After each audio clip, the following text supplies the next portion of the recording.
O ano era 1944. A Batalha de Guam não era mais uma batalha pela posse de território. Era uma batalha pela honra final, pela alma dos soldados imperiais japoneses. Ichi Yokoi era um sargento, mas antes de ser levado pelo vórtice da guerra no Pacífico. Ele era um artesão em Nagoya, um mestre na delicada arte da alfaiataria. Suas mãos, habituadas à precisão das agulhas e à suavidade do tecido fino, tremiam agora, não apenas de medo, mas do choque constante da artilharia naval americana que desmantelava a ilha pedaço por pedaço. Ele estava enterrado em uma trincheira úmida, o cheiro de ozônio e carne queimada pairando sobre ele, observando os restos de seu regimento serem pulverizados por uma força esmagadora e impessoal. Não havia escapatória, apenas a certeza da derrota. A doutrina militar japonesa não deixava margem para dúvida, rendição era o cúmulo da desonra. Uma traição imperdoável ao imperador e à memória dos ancestrais. O único caminho aceitável era a morte honrosa em combate, o Jokuzai. Contudo, as ordens finais, sussurradas no meio do caos, eram ambíguas, um reflexo do desespero do alto comando dispersar e sobreviver. Retirar-se para o interior da selva ocultar-se e aguardar o contra-ataque. Esperar pela vitória. Essa ordem, carregada de esperança vã e irracional, transformou o sargento Yokoi em um fantasma. Yokoi e outros 9 homens iniciaram a marcha para o coração da ilha, abandonando as trincheiras e o cenário de aniquilação. A fuga inicial foi um teste brutal de resistência. A selva, com sua densidade sufocante e seus riachos traiçoeiros, era um labirinto verde que devorava o moral e a disciplina. A malária, os parasitas e a disenteria começaram a dizimar o grupo mais rapidamente do que as balas americanas. Yokoi assistiu, impotente, enquanto seus camaradas, um por um, sucumbiam à doença, à exaustão mental ou simplesmente desapareciam na vegetação. A cada perda, a sua própria lealdade ao juramento endurecia. O clímax veio em setembro de 1945, a guerra para o resto do mundo. Havia acabado com a rendição incondicional do Japão. Yokoi e os 2 homens que restavam de seu grupo de 10, Shichi e Nakahata, encontraram panfletos americanos em japonês jogados no chão da selva por aviões de reconhecimento. Os papéis declaravam a paz, exortavam os soldados a se renderem e ofereciam clemência. Yokoi, no entanto, não viu a liberdade. Viu uma armadilha. Sua lavagem cerebral militar era tão completa que ele considerou os panfletos a mais traiçoeira das propagandas inimigas. Como o glorioso império poderia ter caído, era impensável. Era uma mentira para tirá-los da segurança da selva e humilhá-los. O grupo rasgou os papéis, reafirmando seu pacto. Eles não cairiam em truques, eles esperariam. A sua guerra pessoal, na escuridão tropical, acabara de ganhar um prazo indefinido.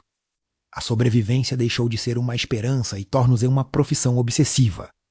Yokoi sabia que, para esperar pela vitória, ele tinha de se tornar invisível. O grupo, ainda unido, começou o trabalho árduo de construir um refúgio que os protegeria da chuva, das patrulhas americanas e da curiosidade dos locais. Encontraram um local ideal em uma ravina remota, escondido sob a copa densa das árvores banyan e o emaranhado de bambo. O seu projeto era um desafio à natureza, um bunker subterrâneo, com ferramentas improvisadas, baionetas desgastadas, pedaços de sucata de aviões caídos e panelas amassadas. Eles começaram a cavar. Yokoi, com sua mente de alfaiate, projetou a toca com precisão. Uma câmara principal de quase 2 metros de profundidade, sustentada por vigas de bambo cortadas com horas de trabalho doloroso. A entrada era um funil estreito, perfeitamente camuflado com terra, folhas e musgo. Aquele buraco, miro escuro e claustrofóbico, tornou-se o seu lar, a sua prisão voluntária. O esforço físico era extenuante, roubando-lhes as últimas reservas de energia. Mas a construção era sua tábua de salvação mental, um propósito que adiava a loucura. A vida na escuridão redefiniu o conceito de dignidade. A dieta era miserável, enguias, sapos, caracóis e, inevitavelmente, ratos. O corpo de Yokoi transformou-se de soldado em máquina de sobrevivência. adaptando-se a caçar no breu, a reconhecer o som de uma fruta madura a cair e a distinguir os caminhos das águas doces. O seu talento de alfaiate ganhou uma nova utilidade. Com restos de tela de paraquedas americana e fibras de casca de árvore pagro. Ele criava vestimentas rústicas para cobrir a nudez de seus companheiros, recusando-se a sucumbir ao estado selvagem. A sua rotina rígida, seu artesanato da miséria, era o único elo com a ordem e a disciplina que ele jurara manter. No fundo daquela caverna de barro, enquanto o mundo evoluía para a era atômica, Ichiokoi vivia como um homem da Idade da Pedra, guardando um segredo militar que não existia mais. Os 3 homens eram a última guarnição do Império. E o seu isolamento era a prova de fogo de uma lealdade levada ao extremo do fanatismo. Eles estavam vivos, mas a um preço que ainda teriam de pagar integralmente. A caverna de barro, batizada ironicamente de cabana de combate, era o último vestígio da ordem imperial japonesa no Pacífico. E o seu isolamento chamou-se no cadinho da resistência de Shio Ichiokoi. Os primeiros 10 anos de vida subterrânea foram uma batalha travada centímetro por centímetro contra a degradação física e mental. O espaço confinado, mal iluminado e perpetuamente úmido, tornou-se um teste insuportável à sanidade dos 3 homens. A promessa de honra que os unia, o juramento de esperar pela libertação. Começou a desintegrar sob o peso da realidade, a ausência de esperança, a fome constante e a inevitabilidade da doença tropical. Yokoi, com a sua mentalidade metódica e rígida de alfaiate, impôs um regime de disciplina quase espartana. O Kiki, ironicamente, se tornou a faísca do conflito. Shiki e Nakahata menos apegados à formalidade militar na ausência de oficiais superiores. Viam a obsessão de Yokoi pela rotina e pela limpeza como uma carga adicional ao peso da sobrevivência. As discussões tornaram-se mais frequentes, sussurradas para não atrair atenção externa, mas carregadas de desespero interno. Em meados da década de 50, o pacto foi silenciosamente quebrado pela loucura lenta do exílio. Shichi e Nakahata decidiram que era melhor arriscar sem maior solidão do que sufocar sob a disciplina de Yokoi. Eles afastaram do bunker principal e escavaram a sua própria toca, a poucas centenas de metros de distância. A separação física serviu apenas para acelerar o destino trágico. O grupo, outrora coeso, estava agora disperso e mais vulnerável. Yokoi permaneceu na sua fortaleza. A solidão que se seguiu não o quebrou. Cimentou a sua determinação. Ele abraçou o silêncio mamando em uma ferramenta de vigilância e introspecção. O seu dia menos a menos dia era uma sinfonia de pequenas engenharias. O seu maior inimigo era a deterioração dos seus meios. O uniforme apodreceu. Ele se tituou por vestimentas criadas a partir das fibras da casca da árvore pagro, que ele trabalhava durante horas, batendo e tecendo com agulhas que ele próprio forjou a partir de fragmentos de arame.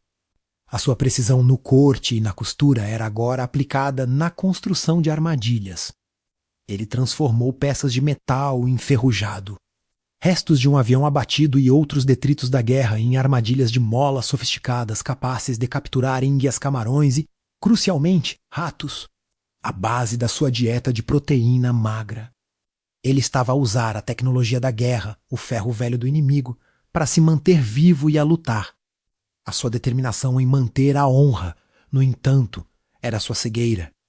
Ao longo dos anos 50, Zetsuji Yokoi encontrou mais panfletos, por vezes cartazes, escritos em japonês e em inglês, declarando a paz, a reconstrução do Japão e a promessa de regresso seguro. Ele estudava-os meticulosamente, convencendo-se de que as imagens de Tóquio reconstruída e o apelo à rendição eram os mais insidiosos dos estratagemas americanos. Uma tentativa psicológica de o desarmar. A sua lealdade ao imperador era tão absoluta que transcendia a realidade factual. A aceitação da paz seria a rendição da sua alma. Os anos 60 trouxeram o preço final da solidão e da privação. Em 1964, 20 anos após o início do seu exílio, Yokoi visitou a toca dos seus companheiros. Encontrou-os deitados na escuridão, consumidos pela febre e pela inanição. A cena era aterradora, a antítese de qualquer morte heróica. Eles não foram mortos pelo fogo inimigo, mas pela derrota silenciosa da natureza. Yokoi cuidou deles o melhor que pôde, testemunhando seus últimos momentos de vida. A morte de Shichi e Nakahata não foi um momento de rendição, foi um momento de solidificação. O peso da honra de todo o seu regimento, de todo o seu império, recaiu sobre ele. Ele enterrou-os na selva, marcando as suas sepulturas com pedras silenciosas. A partir desse momento, Yokoi estava verdadeiramente sozinho. Uma década inteira se seguiu sem contato humano, sem uma palavra falada, sem um rosto amigo. O seu mundo era a escuridão do seu bunker, o cheiro de mofo e a sua rotina metódica. Ele media o tempo pelo crescimento dos caracóis, pelos ciclos de frutificação das árvores e pelo ritmo da sua respiração. Ele perdeu a noção de anos e décadas. Para Esha Echiki Yokoi, o ano era sempre 1944. A guerra ainda estava a ser travada. Ele era a última sentinela, um artefato vivo do passado, mantendo-se vivo por uma honra que o mundo inteiro já havia esquecido. Com certeza. Uma história desta magnitude merece ser contada com o máximo de detalhe e profundidade psicológica. Podemos facilmente expandir o arco de sobrevivência de Yokoi para 5 partes imersivas. A parte 3 será dedicada exclusivamente à sua vida solitária após 1964, focando no engenho, nas suas batalhas contra a natureza e a mente e em como ele lidou com a ausência de contato humano e o tédio existencial. Aqui está a parte 3. Expandida ao máximo Kyuufo Bravo, o último samurai da selva Esha Ichi Yokoi, parte 3, o engenho da solidão e as décadas de chumbo 1964 a 1972. O ano de 1964 marcou a verdadeira solidão, diz Ichi Yokoi após enterrar os seus 2 últimos companheiros. O sargento não era mais parte de um grupo de resistência. Ele era a resistência em si, a última sentinela de um império que já não existia. A ausência de Shichi e Nakahata criou um vácuo no bunker que o silêncio preencheu com um peso esmagador. Não havia mais sussurros, nem partilha de medos, nem a validação mútua da sua loucura. Agora, a sua única companhia era sua própria mente, e a sua única tarefa era impedi-la de se desintegrar. A solidão levou Yokoi a um novo nível de engenho. O ócio forçado e o tédio existencial de um homem habituado ao trabalho e a precisão obrigando-o a transformar a sobrevivência numa arte. A sua mente de alfaiate, focada no detalhe e na perfeição, encontrou refúgio na criação. As suas ferramentas eram primitivas, mas o seu trabalho era meticuloso. Ele passou meses a forjar novos objetos a partir do lixo da guerra. Usando pedras como martelos e bigornas, e o calor do sol filtrado para ajudar a moldar o metal, ele criou não apenas armadilhas de mola para caçar, mas também agulhas de costura, botões de casca de coco e, mais notavelmente, um par de calcanhares de sapato improvisados para proteger os pés dos sapatos de pano que ele tecia para si. Ele estava a lutar contra a selvageria, mantendo o máximo possível de civilidade em sua aparência e em seu ambiente. Um dos seus maiores sucessos de engenharia foi a criação de uma lâmpada rudimentar, usando um pedaço de folha de metal enferrujado como recipiente. Gordura animal como combustível e uma mecha de fibras de casca de árvore, ele conseguia criar uma luz fraca no seu bunker. Esta luz não servia apenas para ver. Servia para manter a escuridão afastada, para reafirmar que ele era um ser humano civilizado e não um animal. Passava as longas horas na penumbra a trabalhar, a tecer, a consertar e a aperfeiçoar. O seu trabalho manual era o seu maior escape e a prova irrefutável de que ele ainda tinha controle sobre o seu destino. O combate, no sentido estrito da palavra, cessou. Yokoi não travou batalhas contra soldados americanos neste período. O inimigo não era mais o homem, mas a natureza e a doença. As suas batalhas eram contra as inundações na época das chuvas, que ameaçavam desmoronar o seu bunker e afogá-lo, obrigando-o a trabalhar febrilmente na drenagem. A sua maior ameaça eram as doenças transmitidas pelos parasitas e a luta eterna contra a inanição. Ele tornou-se mestre em identificar as plantas comestíveis e não comestíveis da selva, desenvolvendo um conhecimento botânico instintivo que era crucial. No entanto, a sua paranoia continuava a ser o motor da sua vida. Qualquer ruído na selva menos um galho a quebrar, uma voz distante dos habitantes locais que caçavam por perto, ou o som de um avião a sobrevoar era interpretado como uma patrulha inimiga. Ele mantinha o seu rifle Arizaka limpo e ao alcance da mão, pronto para o último e glorioso confronto. A sua determinação era alimentada pelo medo de ser capturado e humilhado.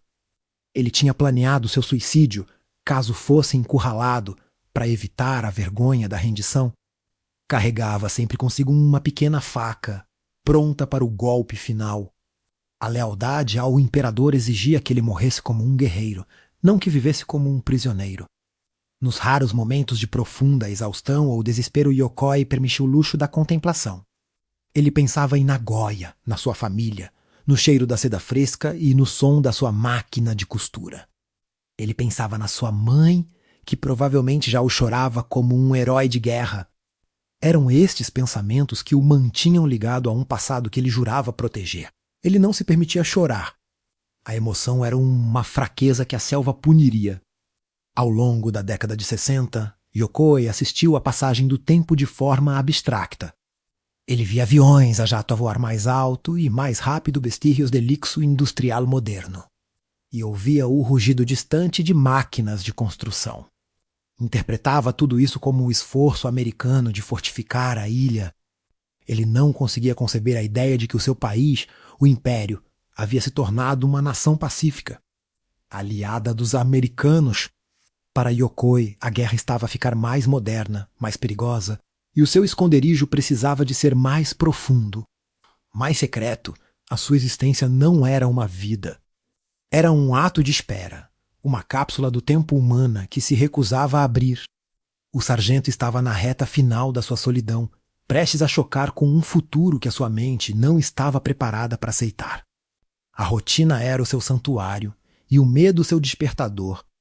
Na noite de 24 de janeiro de 1972, Yokoi, aos 56 anos, emergiu do seu bunker.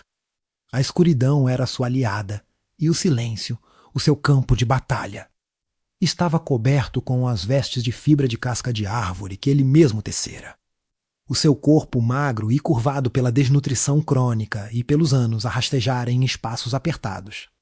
O seu objetivo naquela noite era essencial: verificar as suas armadilhas de camarão num pequeno riacho. Ele movia-se com a furtividade instintiva de um animal, os seus ouvidos mais afinados com os sons da selva do que qualquer radar. Mas naquela noite, o destino decidiu intervir. Enquanto se concentrava na água, Yokoi ouviu algo que fez o seu coração parar passos. Não os passos leves e rastejantes dos animais da selva. Eram passos humanos, pesados e desajeitados, e o som de vozes em chinês. Yokoi congelou, o corpo preparado para a fuga ou para o combate final.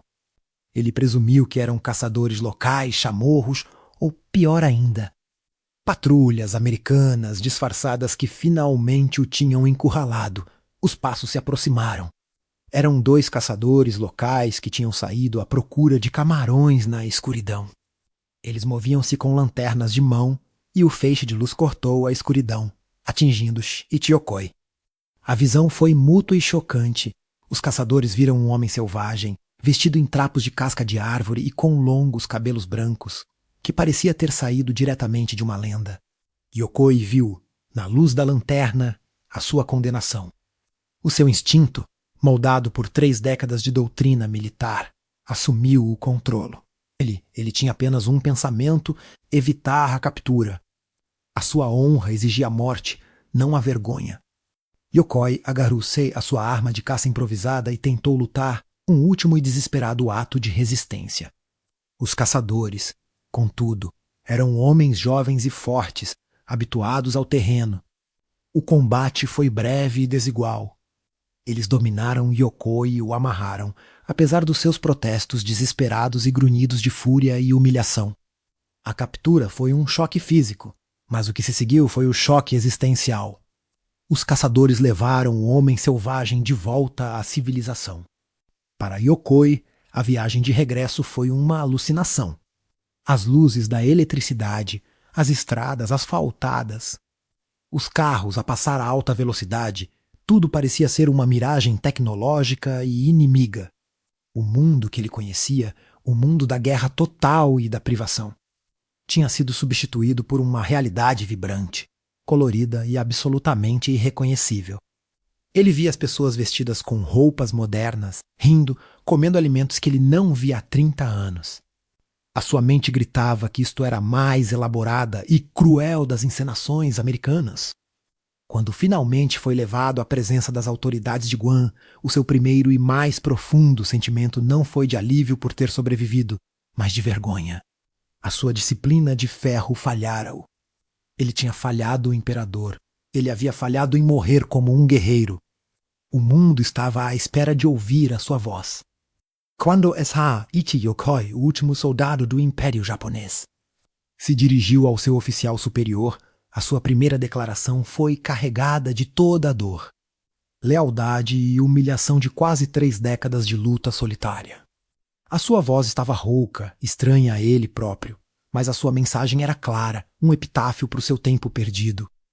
Ele olhou para a câmara, para o oficial, e proferiu as palavras que ressoariam pelo mundo inteiro. Capturando a tragédia de sua honra inflexível, é com grande vergonha que eu regressei. Ele não estava envergonhado por ter sobrevivido. Estava envergonhado por ter regressado vivo. A sua lealdade era maior que a evidência da paz. Para Yokoi, o seu regresso era o símbolo da sua rendição falhada e o mundo que o recebia era um testemunho da sua derrota. O seu sofrimento estava prestes a começar, não na selva, mas na civilização que ele jurou ignorar. O regresso forçado era sua última e mais dolorosa batalha. A declaração de Ichi Yokoi, é com grande vergonha que eu regressei, não foi apenas uma frase. Foi o grito de um homem que se viu, da noite para o dia, numa era que não lhe pertencia. A sua humilhação era profunda, ele havia falhado o Jokuzai e agora o mundo moderno exigia que vivesse. Mas o Japão moderno não viu um falhado, viu um símbolo. A notícia do último soldado varreu o mundo e o regresso de Yokoi ao Japão trouxe num evento nacional. Ele aterrou no Aeroporto Internacional de Tóquio, em fevereiro de 1972.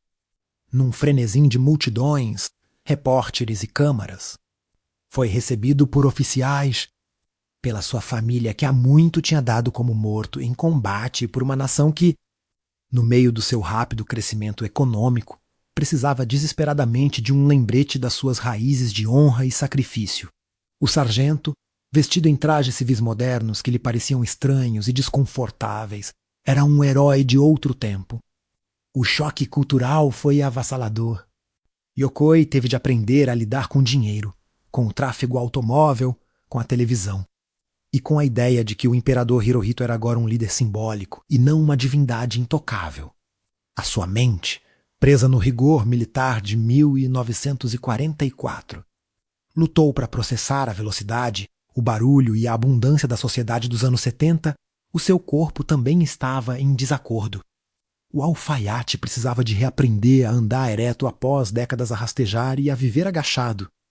No entanto, a sua disciplina de ferro, que o manteve vivo na selva, ajudou-o na reabilitação. Yokoi casou-se com uma prima distante, Mihoko, e tentou levar uma vida normal. A sua fama, contudo, não permitiu que ele desaparecesse na vida tranquila que procurava.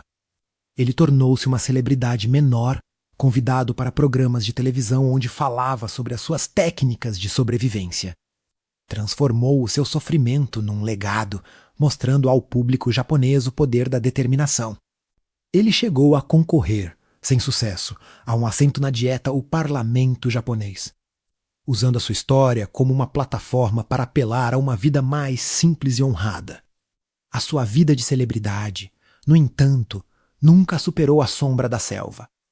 Yokoi confessou que a solidão dos seus últimos anos na toca era preferível ao constante assédio da imprensa e à falsidade da vida pública. A sua saúde nunca se recuperou totalmente das décadas de privação e doença tropical. Ele passou grande parte do seu tempo a cuidar do seu pequeno jardim, onde tentava recriar a autossuficiência que havia alcançado na selva, usando as suas velhas habilidades para cultivar os seus próprios alimentos. Ichi Yokoi morreu em 1997. A sua história não é apenas uma anedota bizarra sobre um soldado que não sabia que a guerra tinha acabado. É um profundo testemunho da lealdade humana levada ao extremo do fanatismo e do sacrifício. Ele foi o último samurai da selva, um homem que preferiu enfrentar a eternidade verde sozinho a desonrar um juramento. O seu legado é uma poderosa reflexão sobre a honra, a guerra e o custo psicológico de viver fora do tempo.